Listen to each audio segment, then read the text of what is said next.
I'm William Henry, and I want to illustrate three concepts that have, during this course, pushed me closer towards mastery and things that I can take with me throughout my academic journey.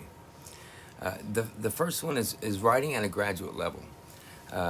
My entire life, I have enjoyed words in one form or fashion.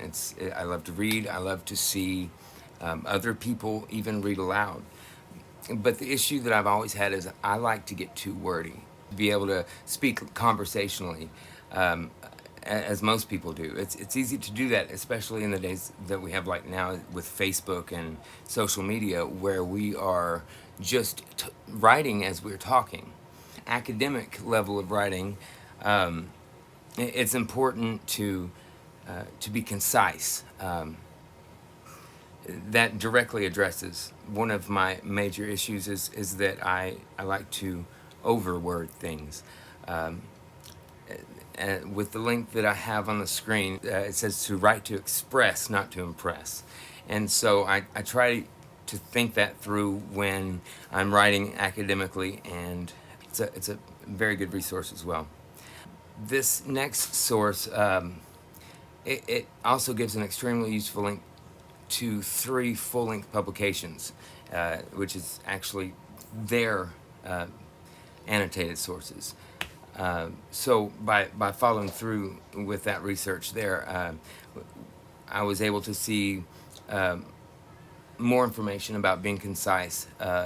It it explains that being concise is illustrating that you understand the material enough to know how to say it in a clear and understandable way. Uh, which it almost was a sting there, because part of what I love about writing and part of what I love about music and about these things is that I write so that it sounds better, or that it could be seen as a different way of saying it. What this article is saying is that it's not about how pretty it sounds or how long it took you to say it. It's about, is it understood, and is it clear, and is it short enough where I'm not losing your attention. Being able to have a thorough research. Understanding the various methods of research is super important, because each situation will be different and each answer will present a different question, which in turn requires a specific way to research it.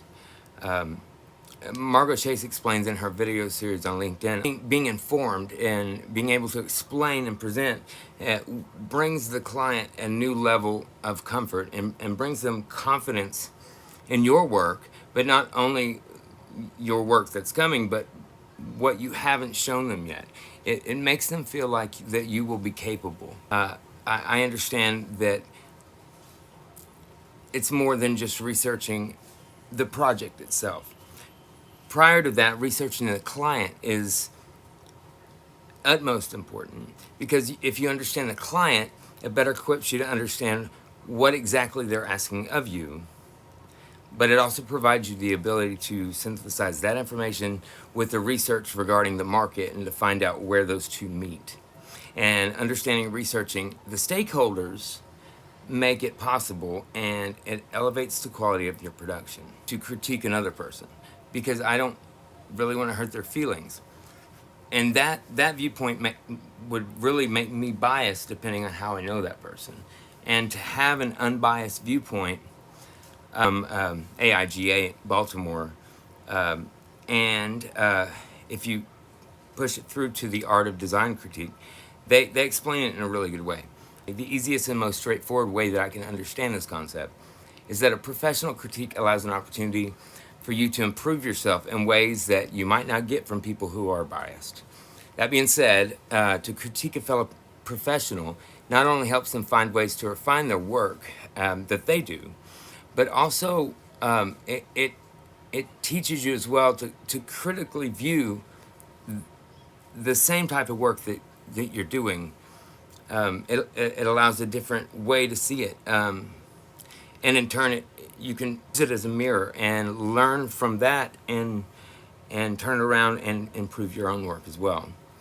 I personally learned an incredible amount of how to better my work and better the things that I do simply during these critiques of fellow students in my bachelor's program, up till now, I've learned just as much from critiquing someone else as I have from taking it, because it allows me to see this kind of work in an unbiased viewpoint as I'm giving them a critique. It might be something that, like, say, for example, in my project that I've been looking at for a long time, and so I see it in a certain way that may not be completely accurate, because I've literally been looking at this project for, a week or a month, and so I have developed a particular perspective that if I hadn't been looking at it for so long, then I would see where it could be improved. So by critiquing another person, I can also improve my own work. To synthesize this all together, to bring it together, and to put it into what will give me improvement in the following coursework, the coursework that I will be doing in the future, it's that as far as the writing goes, writing can be brought up into the coursework to help deliver these ideas and concepts that I have in my head, and translate them to where an instructor or another student can understand me in a more clear way. The issues I've had with being concise, a lot of times it's like muddy water, and you can't see through to the bottom to where the fish might be. And so I want to provide something that's clear and something that's appropriate to be understood, rather than something beautiful. I think I'll reserve that for the musical side of things. But the truth is, both of those things go hand in hand, and the lessons here can help on all sides of it. To be concise and to be clear in my writing will get my message across, and will make sure that the instructors and the students who are reviewing my coursework can see exactly what I meant to get across, the message that I meant to deliver. The research. In my early days of school, I dreaded this part of it, the research. But over time, I've come to really actually enjoy it, because knowledge is power, and it allows me to really improve my perspective, or see 15 different perspectives, because those perspectives could all be brought together and married into one, which would be something completely new, and maybe so different that it could actually make a difference, or that it could actually change someone's thoughts on something. It could be an influencing factor in such a way that it never could have without the research. But more so, if I can understand the reasoning for the coursework, like the lessons that we have every week, by researching why this lesson is important, it can more effectively reinforce that lesson by understanding why I need that lesson to begin with. And all of that goes with research. And very much like the articles I was speaking of when I was speaking of critiquing another student, it allows us also to work better collaboratively. It provides us a better sense of each other and different perspectives that maybe we wouldn't see. And those perspectives could elevate our coursework and to the mastery that we're looking for.